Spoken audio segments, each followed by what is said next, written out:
Assalamualaikum warahmatullahi wabarakatuh. Alhamdulillah, pada begini untuk membicarakan Muhammad Abduh. Muhammad Abduh adalah seorang ahli pembaharuan Islam pada zaman pembaharuan dan zaman kebangkitan Islam. Dia adalah anak murid pada Afghani. Muhammad Abduh untuk menyampaikan dakwah, untuk menyedarkan orang masyarakat Mesir supaya melepaskan diri daripada kuasa penjajahan Inggris. Pada masa itu Mesir dijajah oleh Inggris. Oleh kerana pengaruh Muhammad Abduh terhadap masyarakat Mesir untuk menuntut kemerdekaan, Inggris mengusir Abduh, malah dibuang daerahnya ke Paris. Afghani pada masa itu dia masih ada di Afghan, dan dia juga menjadi Perdana Menteri di Afghan. Inggris juga tidak senang hati atas Afghani dan menyedarkan manusia untuk manusia menentang penjajahan Inggris di Afghan. Lalulah diusirnya Afghani ke India. Maka Afghani pergi India, tinggal di sana setahun. Kemudian Inggris sekali lagi mengusir Afghani keluar daripada India karena takut pada pengaruh Afghani menyedarkan masyarakat India untuk menentang Inggris di India. Karena pada masa itu Inggris juga menguasai India. Maka Afghani pergi ke Amerika dan lawatannya. Kemudian dia pergi ke Paris. Di Paris dia bertemu dengan Muhammad Abduh. Masa di Paris, Afghani dengan Muhammad Abduh, dia membuat suatu jurnal yang dikenali Jurnal Al-Manar. Dalam melalui jurnal inilah dia menyedarkan umat Islam seluruh dunia untuk menentang kuasa penjajahan Barat ke atas dunia Islam. Dan orang Islam mestilah bersatu untuk menuntut kemerdekaan.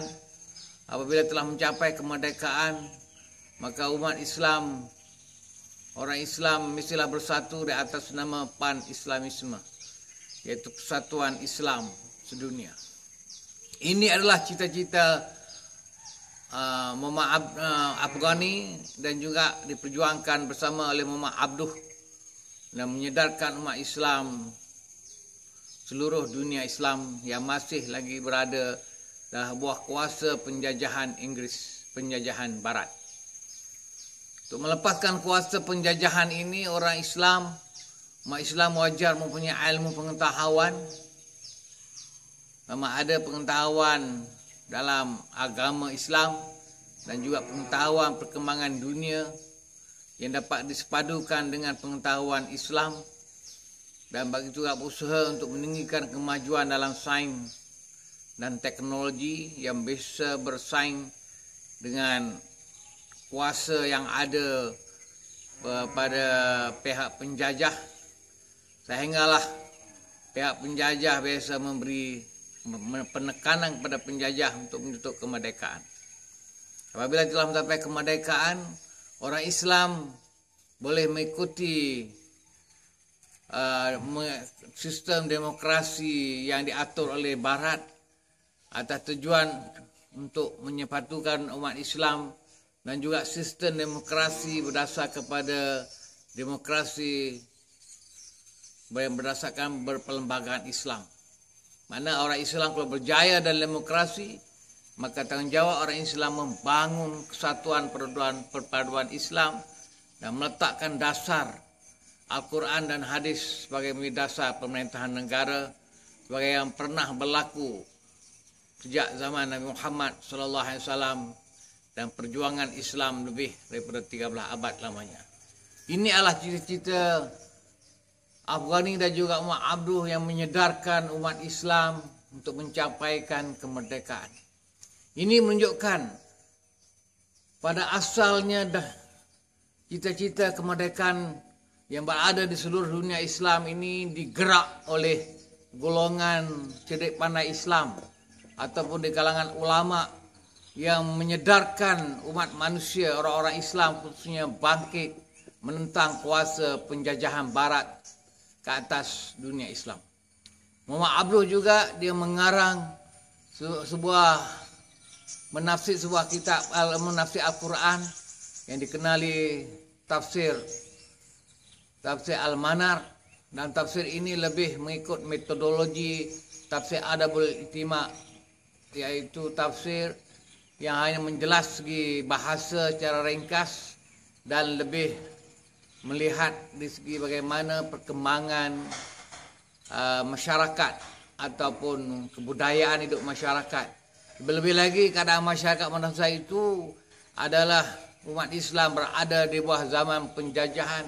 Maka melalui kaedah tafsir Al-Manat inilah Muhammad Abduh juga menyedarkan umat Islam supaya bangkit menentang kuasa penjajahan Barat ke atas dunia Islam. Ini adalah usaha-usaha yang dilakukan oleh Muhammad Abduh. Sekali lagi, selepas itu Muhammad Abduh diizin kembali ke Mesir, tapi tidak boleh melibatkan dalam bidang politik, dalam menggerakkan semangat orang-orang Islam bangkit menentang penjajah. Pada oleh sebab itu Muhammad Abduh dia hanya menjadi seorang hakim sehinggalah dia meninggal.